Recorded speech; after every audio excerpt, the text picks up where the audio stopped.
G'day friends. This week's guest on the show is Dan Burnham of Burnham Grazing, a family operated organic paddock to plate beef operation located in central Queensland. So I first met Dan up at Beef Week in Rocky earlier this year, and we did a quick 90-second video for my Instagram page. And I remember getting to the end of that quick chat thinking, I've got to spend more time with this fella. There are so many more questions that I had to ask. So in this episode, we got to do that. We got to go into a bit more depth.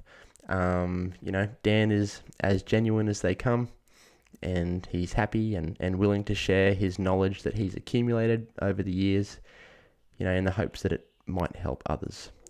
So you can expect to learn how Dan's managing his regrowth for maximum forage production, why ground cover has been so important in land regeneration on their property, where he's marketing his organic beef, and much, much more.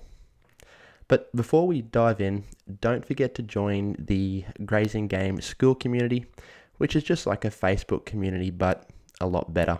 It's just somewhere where I will eventually put exclusive content and other valuable resources. So the first 50 members will be free before it costs a small amount to get in. And there's already 30 members in there, so be quick. But for now, let's dive into the episode.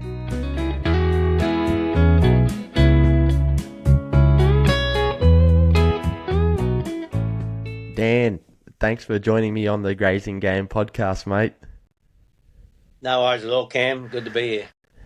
So, for those that are tuning in, whereabouts are you in the world, and how would you describe the landscape that you and your family are grazing on?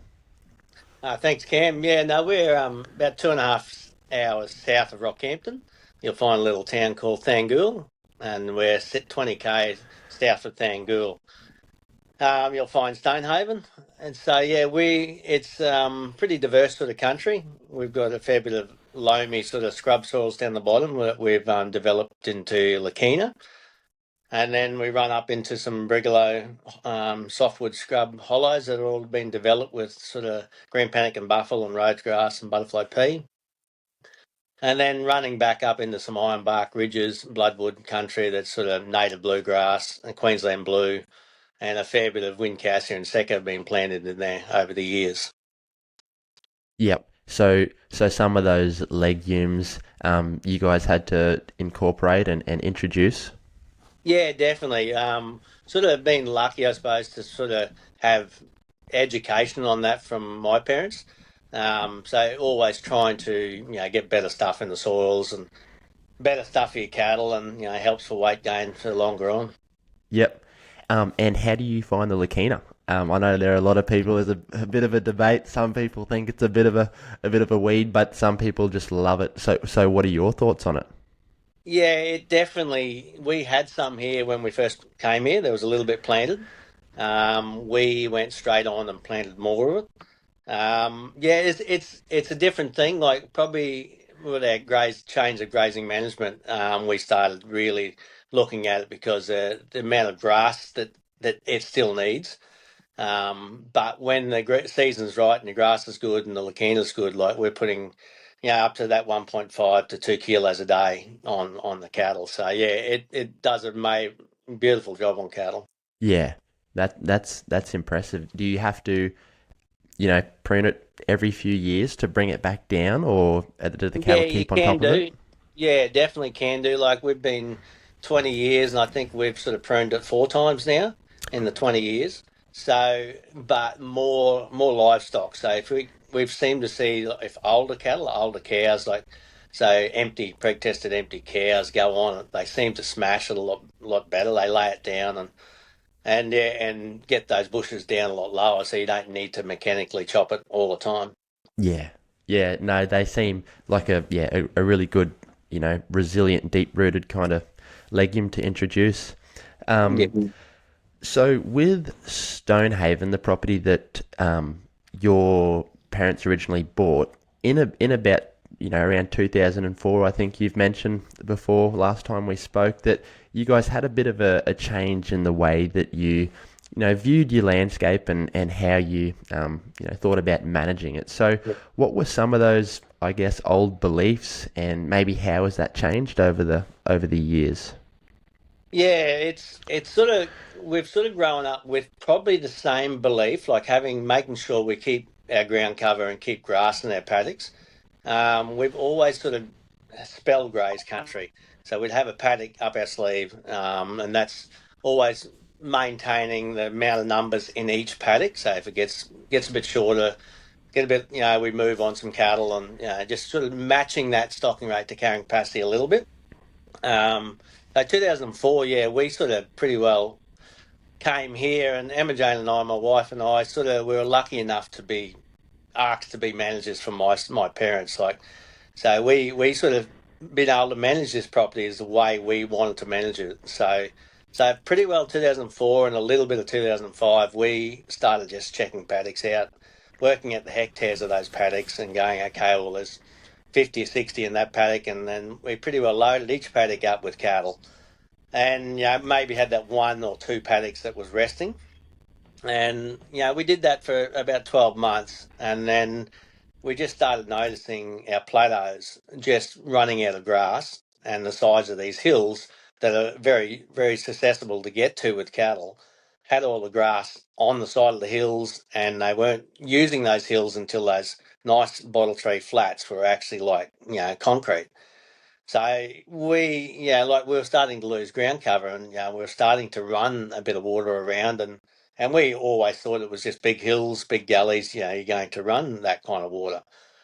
So we were lucky enough at the end of 2004, we had a neighbour that we did a boundary fence with, and he sort of said, "Oh, we're having an RCS kit day." So Rural Consulting Services from Yeppoon, and the kit day is a keep in touch day. So we end of 2004, we got to their place and had a look about, and these thoughts that were going through our head sort of, implemented sort of thinking, well, let's maybe change some, ideas and put some fences in. And so we did a paddock there in about end of 2005. We put our first cell centre in, and so our cell centre is a watering point and had sort of four posts around it, and we split that paddock up into four spots, and it was kind of ran that for probably 6 months. So we still had the original amount of 50 or 60 in that paddock and just rotated them through those four paddocks. And then, it sort of grew, and we saw the difference in that paddock, and it grew and grew. So we started splitting more country up. And we just sort of, focused on our ground cover was the biggest thing. And, we started in 2004 with about 7 paddocks. And by about 2008, we're up to 20 paddocks. So it was just a roll on effect.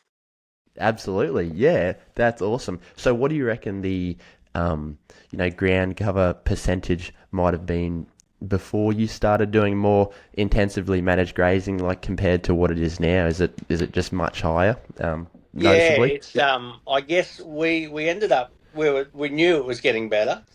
But 2009 we had an opportunity to buy the property beside us. So, which added on to make Stonehaven, it's 2,400 hectares, just under 6,000 acres now. Yep. And in that situation, we started talking to our local branch, so the FBA, so Fitzroy Basin Association, and helped us split up soil types, land types. And in that sort of area, they gave us some results, like ground cover results from 1999 right through to the day we were looking at it. And 99, the ground cover was under sort of 40%. And then Wow. you could see 2004 when we took over, it was, just under 50%. And then, you could go through the years that we've changed our grazing management, like 2004, 2005, it didn't really move. And then after we changed our grazing management, it started getting up into the high sort of 70s, 80s. And, as in today, and we do that regularly every year, we have that stuff come in to work out where our ground cover's coming from and what paddocks need to be boosted up. Yeah. With that first kit day, were you guys fairly skeptical about some of the practices to adopt, or were you keen to take them on board quickly, or how fast did you change over your practices? Yeah, it was a bit of an eye opener, I suppose. My dad actually did the GFP, Grazing for Profit, in 1999. Wow. So yeah, when we started talking a little bit about this stuff in 2005, he was sort of saying, "Oh, well, yeah, there is a school and you can go and do."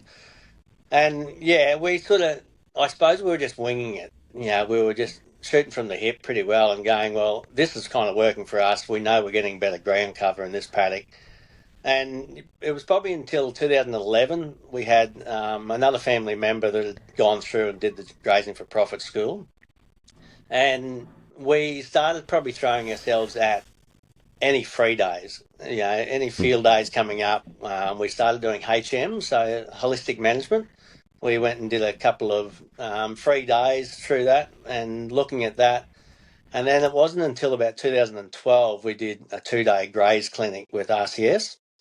And that from then we'd sort of started filling in grazing charts from 2009, and they were just A4 bits of paper. So we drew them up, and then 2012 when we did the graze clinic, they had these big bits of paper called grazing charts, and so we've had data. We've kept data on our grazing since 2009, right through till today, and that there is a massive benefit on ground cover. Working out that piece of paper, it's going to help you as a good tool to go through your grazing business and work out your rest periods. And the biggest thing is the rest period in your country Yeah. that we've noticed. And having those grazing charts, like where you can work out how many stock days, say like a paddock yield, or how much forage was in there. Have you noticed that over the years, certain paddocks have been able to carry more cattle for longer? Yeah, definitely. Like there, it's 2012. We'd sort of started with these little bits of paper that we made up, and then we did the graze clinic. And I remember Terry McCosker coming in in the school and just sort of said these bits of paper will actually predict the drought for you. And we were pretty skeptic. Looking at we're just filling in these papers to work out what paddocks and where we could actually look at our rest in our country. And yeah, fast forward to a few years, and we had a dry time, and we were actually looking at this grazing chart, and December, January, February, start of March, we had no rain at all, and we looked at our grazing chart, and it was actually telling us we were overstocked for the amount of rain we've had. So yeah, it's a really decent tool to have. That seems yeah, like it would be, just keeping all that historical data. Does your infrastructure with those cell centers still look the same, or have you kind of adapted those and changed those over the years for different watering points, or are they still fairly similar? Yeah, they're fairly different. Like I said, we've started with 7 paddocks in 2004. And, around 2010, 11, we got up to sort of that 20. And, as in today, of the whole property, we're a bit over 100 paddocks now. So, yeah, more watering points, more fences. But the first original cell centre was pretty well, the trough was there. It was in a very, very rocky area. The property's called Stonehaven. So it was, yeah, we were trying to mimic the 6 meters off the edge of your water for your diameter for the cell center, and it got fairly big because of the rocks, but it looks exactly the same as what we did 20 years ago. So we kept the cost pretty low on it, and the Yeah. infrastructure's still there. So. Mm. How are you subdividing your paddocks? Have you found certain materials that work best, that allow you to break them up? Yeah, definitely. Like we were introduced to one electric hot wire, and we had a little bit here in 2004. And then as you said, paradigm shift before, like 2004, like we had these electric fences. There was probably 5 to 6 kilometres of the fences around, and we started pulling them out and putting in, as they call elephant fence. Now we're putting 4 barbed wire fences in, and how's this one wire going to block cattle? Mm. And but yeah, now funny enough, now we've got probably over 60 kilometres of one wire around the property. So yeah, how things can change. Like we're 2010 there, we were at a camp draft, and we actually ran into a neighbour of mum and dad's there, and they were in the sort of cell grazing back in the early 80s and did it for 20, 25 years very successfully. And I ran into him and I sort of started talking to him because I was remember as a kid driving past their place, they had one wire fences everywhere, Yeah. and he just sort of said, I started talking about cell grazing, moving cattle, and he sort of said, when you sort of moving cattle, and I was going, well, it's lifestyle based, we were sort of going, once every sort of 1 week, 2 weeks, something like that. And he said, let me know when you get down to half a day shifts or day shifts. I said, no, we'll never do that. We don't want to get that small. We don't want to do that. So I think it was only 3 years later, I ran into him at the campcraft again, and I said, "You remember that conversation we had?" And I said, "Yeah, we're down the 1 day, half day shifts in paddocks," and he said, "Once you get the bug," he said, "Yeah, you're Yeah. hooked." Oh. And then truly right, like you pull cattle out of that paddock, and if it's the right time of the year, Mm. that grass has just exploded. But we've sort of dabbled with a bit of that tape. We've Yeah. run a bit out Yeah. here and there and fenced off an erosion area, put Yeah. hay on there and put cattle in there. Yeah. But, like I did a field day in 2018 with RCS, and we had one of the Hugh Barnett was there, and he kind of was talking about splitting paddocks up and everything, and he just said, he looked across the crowd and we kind of hit eyes. And then he sort of said, right, he said, there's a fella in the crowd here that takes this stuff like a drug addict. He said he is splitting up paddocks and he's got an addiction. And and that was sort of the thing. And we've got paddocks that are 20 hectares and we've split up into 10 hectares, and then we've Mhm. resplit that paddock into 5 hectare paddocks. Yeah. Just because they weren't utilising some bits. Yep. So yeah, really looking at that utilisation was the biggest tool, and mainly if we do it, we just chuck in a stainless steel wire and Yeah. we go and then it's sort of it's permanent then. Oh, absolutely. And so, in terms of the mob that you're using to help you manage the landscape, last time we caught up at Beef, you guys had your breeding herd and then you had also a small trade mob. Is that still the case? Is that still what you got there? Yeah, definitely. It's sort of on the property we purchased in 2009, we started breeding on it. So we've got sort of around that sort of 220 to sort of 280 breeders we run on that, depending on the seasons. And then we wean those calves and we put them onto Stonehaven, onto the trade here. And if we're short on our organic cattle, we buy in organic cattle or we buy a trade just to match our stocking rate to carrying capacity if we need more numbers. Yeah. So, so Stonehaven is more your finishing block, is that right? And Yeah, it's more of the fattening sort of finishing block. yeah, Um, as you suppose on Glenroy, we've got some ice cream country over there as well. We've got a bottle tree scrub, a bit of brigalow country as well. So we try to. They're both on a time controlled grazing period. Yeah, so and they run through about. The breeders run through about 50 paddocks, and yeah, then the trade mob runs through about 45 to 50 paddocks. yeah, okay. And do you find that your rotations for cattle that you're trying to fatten versus those that you want to breed, you've got to treat them slightly different with your rotations and your rest periods and allowing some to be more selective than others, or is it fairly Yeah, similar? yeah, like it's a bit of a sort of just playing it by ear, really. Like manage it, like monitoring and managing is the biggest one, number one, and then your number two for us is make sure you're stocking rate to our carrying capacity. So yeah, if we've got our breeders, they're still on the same. They're on a 2 day graze period at the moment, and the trade is on a 1 day. So and that all Yes. depends on our season and then the size of the paddocks they're going in. So roughly, our paddocks probably 25 hectares of size. Yep. Yep. Cool. Righto. And For your breeders, what have you found, breed wise, or is there a crossbreed that you find works best in your environment?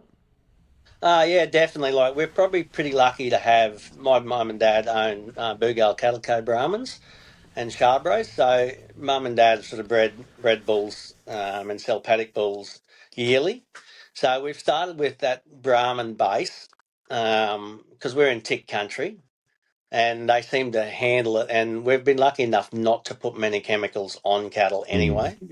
So, I think mum and dad in earlier years tried different breeds and tried purebred breeds and the Brahman cross, and they used the Charolais over that. So we've got a Brahman base, and we do a bit of paddock to plate. So we've sort of softened our cattle a fraction with a bit of red Angus and a bit of white face, a bit of Hereford, making sure that we keep that Brahman content, up to sort of 50 to sort of 70% in that herd, so we can maintain our cattle tick and our lice and everything like that. So something's still slick hided for your environment. Do you notice that they get too hairy one year, and then you find you're trying to get them back more Brahmany the next year, or is it just a constant balance? Yeah, pretty well. Like we always have some Brahman bulls in the breeder herd, and we always have some crossbred bulls there. So Mm. yeah, no, it's a bit of a balance, but we, in saying that, we have bought in some hairier cattle before, and with our rotation, it breaks up the tick cycle, so Mm. it actually works both ways in us with doing our grazing management. Yeah, I've noticed that massively with my mob too, just on the ticks. Like, I haven't had to treat them for ticks before, and I don't know exactly what it is, down to the science, but just having them rotate through different paddocks, like, just never have an issue with ticks, which Yeah, you guys seem to be finding too. Yeah. yeah, like it's been, I'm, roughly around 45 years old, and I've never dipped a cow in my life, so. Yep. So that's a huge testament to my mum and dad, like Mm. to have that influence on us. And yeah, like that was one of the biggest concerns around this area with friends when we went organic. They just said, "How are you going to treat ticks?" And I said, "Well, firstly, we rotate our cattle and we break that tick cycle." And I said, "Secondly, I've never dipped cows in my life, so yeah, it's a Yep. huge testament to mum and dad to be sort of Mm. helped us with that." Yeah. So. So then on the trade cattle, are you just purchasing cattle from, local markets or sales, or they have to fit into your organic program as well from, um, Yeah, to fit definitely. what you're We doing? we we try to find or certified organic cattle, and nine times out of ten we do. So it depends on our breeding. If we had a good breeding season, we might need to buy too many in. Yep. If we get a good season and we've sold out early and need numbers on our trade mob, we've got half a dozen sort of people that we know that are organic that sell weaners.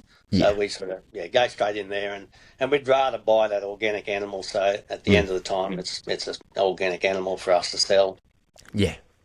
So touching on the paddock to plate that you guys are doing, is that something that you've always done because you're already organic, or is that something that's relatively new, or? Yeah, it's probably 5 years old now. Yeah, we just sort of we had a local butcher that bought a butcher shop in our local town, and he was 70 kilometres away, and he bought it in our local town. And we got to know him and just said, "Can we put some certified organic beef into your shop?" And so it worked well for that. And then our local pub started taking it on for just about nearly 2 years, 18 months. And we, privileged enough to have a Burnham Grazing steak sandwich on the menu. And that ran for a couple of years, and yeah, very, very good on that, positive sort of feedback on it. Mm. And then, yeah, we sort of went to a different direction with sort of more paddock to plate. People were wanting sort of more meat, so we started delivering a little bit of meat here and there. Yes. And then we had some quirky sort of health shops, like so. organic food shops, whole food shops. We've got a lady in Gladstone, the Gladstone Health Nut. So she's nearly Yep. coming up 2 years with us by supplying her beef in her shop, Yep. which is very empowering to have meat, and it's logoed with our logo, and we've got a QR code on the meat packaging. So Yep. if you scan that bit of meat, up comes where we are, who we are, what we do, what we're certified for. Yep. So, and then that sort of grew into a shop in Rockhampton. So we got the Go Vita in Rockhampton now. Yes. It's probably nearly 12 months with them. And yeah, so there's meat in there. And then we have Nana's Pantry. So it's another sort of health shop in Bundaberg that we supply. And then we've just started in Yeppoon, in a health shop in Yeppoon. And then Agnes Waters' health shop has just come on board. And so, yeah, basically we have 5 or 6 retail that Yep. we're supplying monthly now. So yeah, which is a really big sort of thrill for Mm. us to do that. Yep.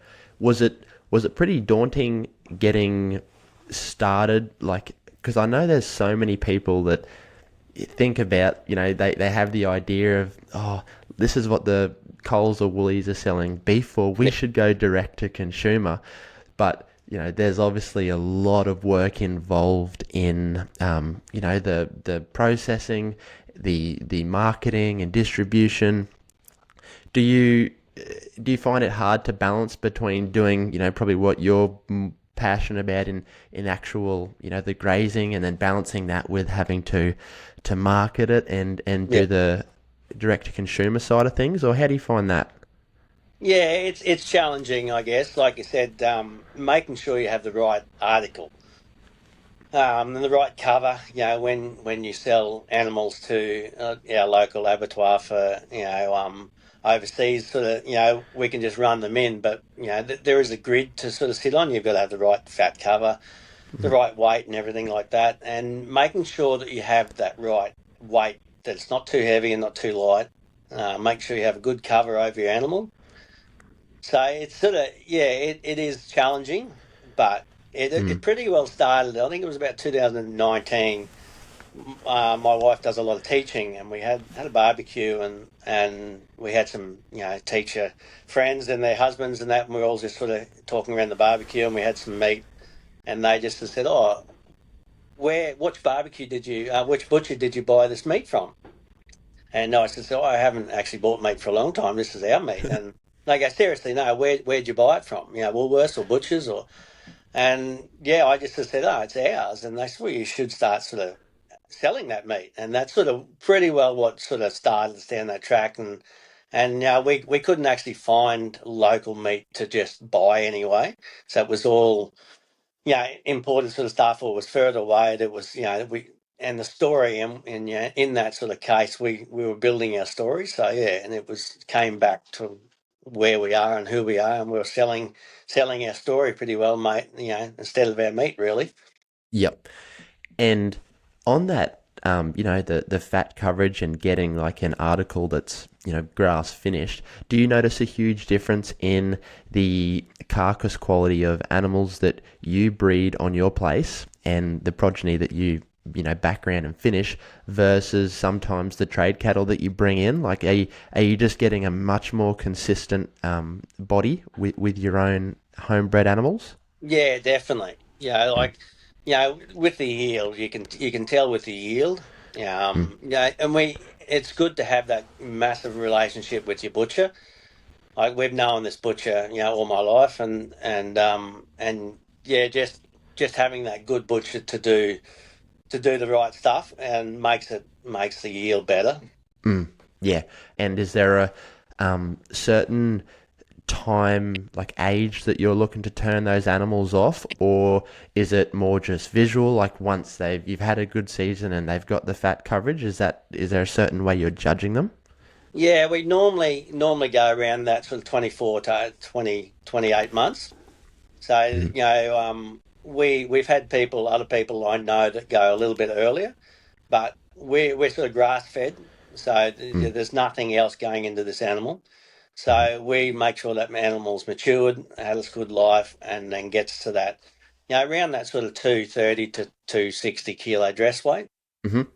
And Yep. then having that 5 to 8 mils of fat on them to so they last better. They go through the hanging process a lot better when they Yep. got a little fat cover.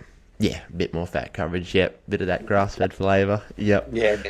No, cool. And was there a reason in particular that you guys decided to go organic, or were you just not using chemicals anyway at the start there, and you thought, oh bugger it, we're not using chemicals for Yeah. lower our cost of production, we'll just add a premium, or is that? Yeah, pretty well. Like it pretty well started when we changed,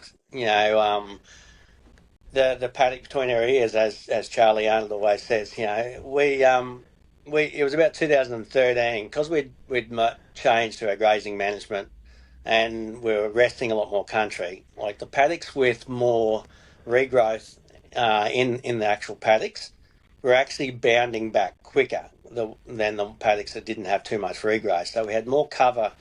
We had, so coming into our frost times, our grasses were a lot greener. They hung on a lot more around the area for that extra 3 or 4 weeks.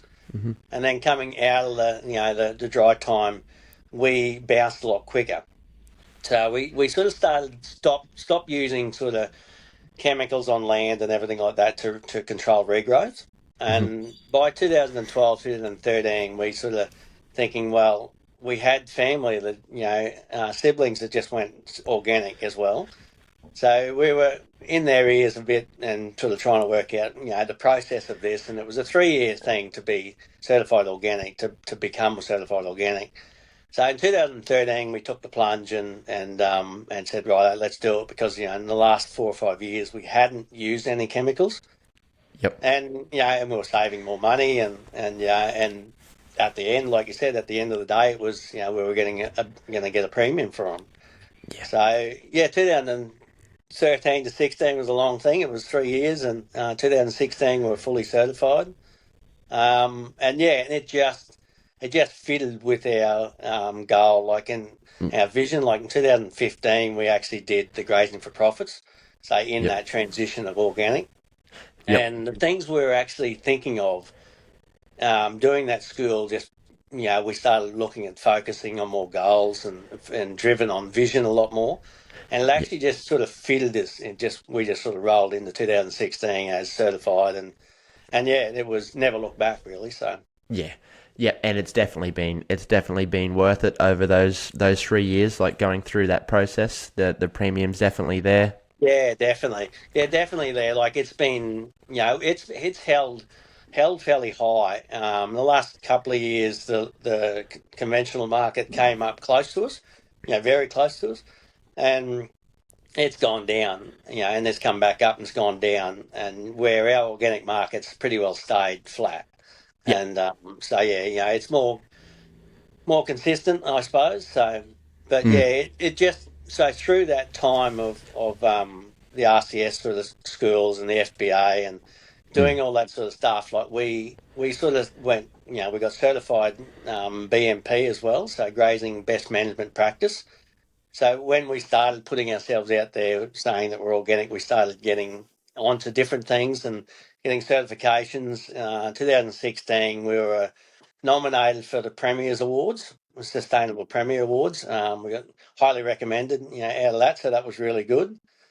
And then, rolled on to sort of 2019, and we were actually going through executive link with Yeah. RCS at that time. Yep. FBA, we'd done a lot of work for the Fitzroy Basin, and I'd given back a fair bit to join the board for a while at our Yep. local land care for a while, and they actually nominated us for the Carbon Cocky Awards down in Albury in Victoria Yep. in 2019. So we had to submit all the information of what we did there, and it was got a phone call from the ladies down there saying you've got to fly down and it was a long way, so it was, so we ended up going down and ended up winning out of 25 people out in the area. I think there was 3 or 4 of us in Queensland, Oh wow. and like it was an outstanding improvement of water Yep. management on your property. So that Oh was a huge thing for us to sort of look at, And yeah, that was the information we had and the tools we had that actually I think got us through that Mm, sort of stuff, the grazing charts, mm. and at the same sort of time we went into our carbon project. So we have a veg carbon project. So like I said before, the paddocks with more tree and more regrowth in them were actually yielding us better on our grazing charts. So we're putting that, our yield to our gross margin every year on our grazing chart and working out those paddocks that actually made that had sort of 20% tree cover were actually making us more money on our end of the year. So Yep. our gross margin, it was actually, and the paddocks that had less tree were actually making less. How do you think those two related, that you're getting more, say, grass and production with the trees? Yeah, well, I think it was, like trees are a massive nutrient sort of into the soil, but it's more based on our rest. So if I guess if we were still conventionally grazing with cattle in those paddocks all year round, we might have had trouble with the amount of trees in those paddocks. Because we changed our grazing management and we let that country rest, so 3 to 4 times a year those paddocks get grazed, and the rest of the time it's resting. So, like I said earlier, with the tree cover, it gets more, leaf cover. It gets, more cover, more sun, shade cover. When it rains, the water's actually not hitting that soil that hard. It drips off and it soaks in a lot easier. So yeah, I think it was 2020. We sort of looking at our grazing charts and finding out those paddocks were actually yielding us more, put that to our gross margin at the end of the year, and we're actually making more money out of those paddocks. So for a veg carbon project for us, it was a win-win. We didn't have to change our grazing management. So everything worked, and we're getting paid and diversifying with our veg carbon project and still running cattle. Yep. So, do you have a certain process that you guys do? Say you have a thick forested block, or you're going to do some selective clearing. Do you, um, try and identify certain trees so you've still got a certain, whatever, a certain density, or a canopy, but you're not removing everything, so it's just a blank canvas? Do you try and keep a bit of diversity in there? Yeah, definitely. Like it's like Emma Jane said, my wife said always says, it's not a case of all trees, and it's not a case of no trees.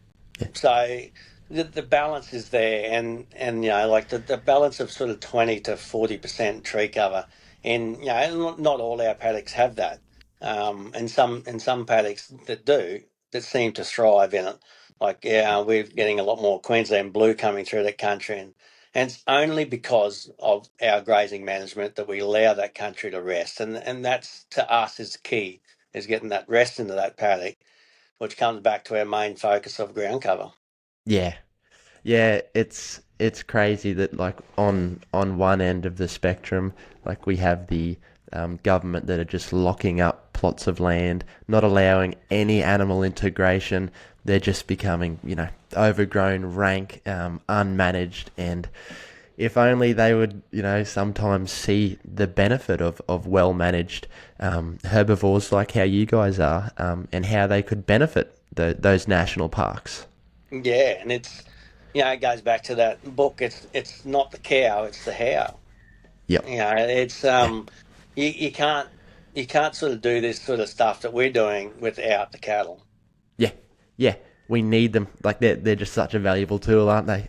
Oh, definitely, yeah. Yeah. So, with the kit days and the executive link and all those other field days that you've been to, how big has, like, education been? It seems like it's been crucial in you guys, just constantly developing and bettering your operation every year. Yeah, definitely.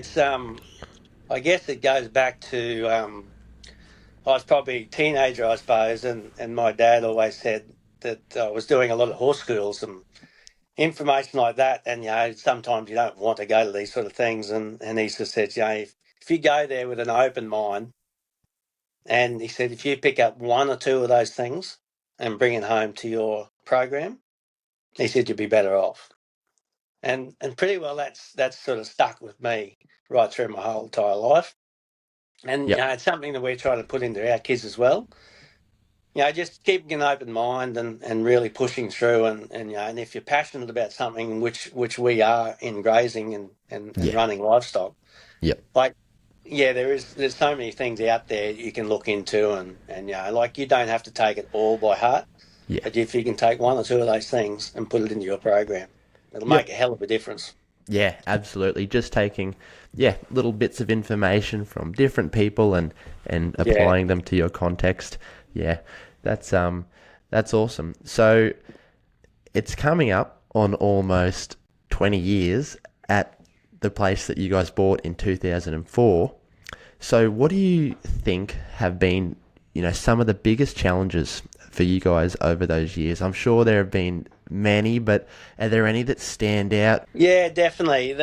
I suppose the biggest thing is has been the regrowth, like sort of looking at the trees a different way, I suppose. We sort of looked at the trees thinking, we're going to have to keep on top of them and keep on the regrowth. But changing that paradigm and changing that grazing management was probably the biggest key for us to make sure that we, kept that ground cover there. And then, like I said, if we didn't change our grazing management, it'd be a whole lot different story. And, Yeah, sort of going back, because it's, big hills, big gullies. We started off in the early days thinking we have big hills and big gullies. We're going to get rain. We're going to get runoff. And, that was just something that we thought. Um, and then I think it was around 2017, I was driving around with my younger brother and he sort of mentioned that the neighbouring properties and all had their dams full and everything. And I sort of said, he said, you haven't run much water in the last 10 years.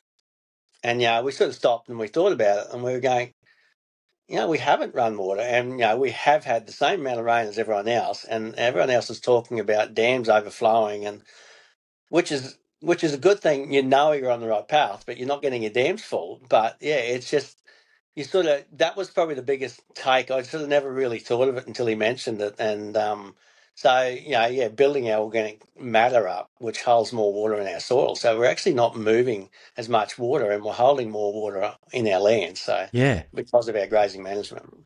yeah. It's you're improving your land, but then you don't get that.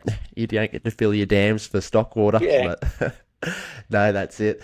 So, are there any resources that you'd probably recommend to some people who want to, maybe manage their regrowth a little bit better, and look into the kind of silvopasture system that you guys are talking about? Yeah, I guess the change in our mind was pretty well when we started doing the grazing for profits, and more holistic management sort of style. That was really when it changed our mind on the regrowth, I guess, because if we weren't moving those cattle and we had those cattle in those paddocks all the time, like the biggest thrill we get when in the growing season we're driving around in the paddocks that are resting and we get to a big patch of brigalow tree or a bunch of regrowth and under that tree, like if it's had 40 to 60 days rest, it's just, knee-high green panic underneath those trees. And then you step out of those trees and she becomes a lot smaller grass. So the actual trees are actually giving it more benefit. And then if we had cattle in those paddocks all year round, we wouldn't see that grass. It'd be trying to grow, but it'd get eaten off all the time. Yep. That's really awesome feedback. Well, Dan, I don't want to take up too much more of your time. So, where can people find more about what you guys are doing? And I know you mentioned all the stores that they could support you with your, organic direct-to-consumer beef. But is there anywhere else people can find you if they want to follow along? Yeah, we're on the socials, Instagram and Facebook. So we try to do a little bit about ourselves, once or twice a week, and put up where we are and what we're doing. Yeah, awesome. Well, thanks so much for joining me, Dan. I'm sure a lot of people got a lot of value out of that conversation. No worries, Cam.